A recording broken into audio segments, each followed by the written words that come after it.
పెట్టడానికే చట్టం ఉందని చెప్పి గౌరవించే రాజ్యాంగం ద్వారా గౌరవించబడినటువంటి చట్టం మీద పోలీసులపై హత్యా ప్రయత్నం చేసినటువంటి వ్యక్తులని పోలీసు వారు భయం చెప్పే పంతులో 4 దెబ్బలు కొడితే ఆ కొట్టినటువంటి వ్యక్తులు ఒక మానవ మృగాలు రౌడీ షీటర్లు ఒక్కొక్కరికై 10 కేసులు ఉన్నటువంటి వ్యక్తులు, మర్డర్ కేసులు, గంజాయి కేసులు ఉన్నటువంటి వ్యక్తుల్ని ఈ రోజు జగన్మోహన్ రెడ్డి గారు పరామర్శించడానికి వచ్చారంటే జగన్మోహన్ రెడ్డి గారికి సిగ్గుందా అసలు ఆ మాట అంటానికి కూడా బాధ. ఎందుకంటే రాజశేఖర రెడ్డి గారు అంటే మా గౌరవం.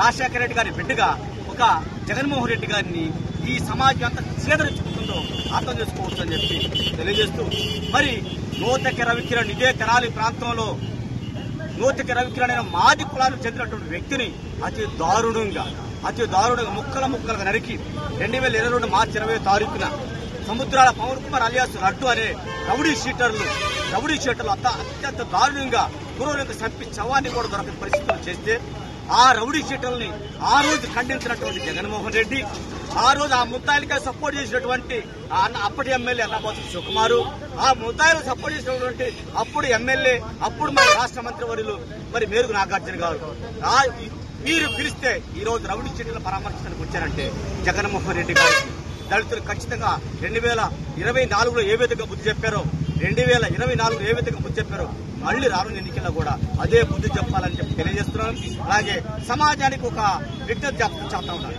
అయ్యా, సమాజంలో ఉండే ఒకలారా దయచేసి ఏఎస్ఎన్ కాలేజీలో చేరకండి.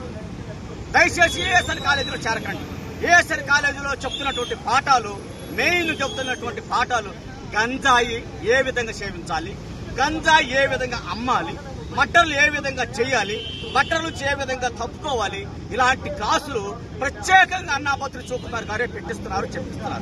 దయచేసి ఈ కేసుల్లో జగన్మోహన్ రెడ్డి వీరికి సపోర్ట్ చేస్తే ఖచ్చితంగా జగన్మోహన్ రెడ్డికి బుద్ధి చెబుతాం.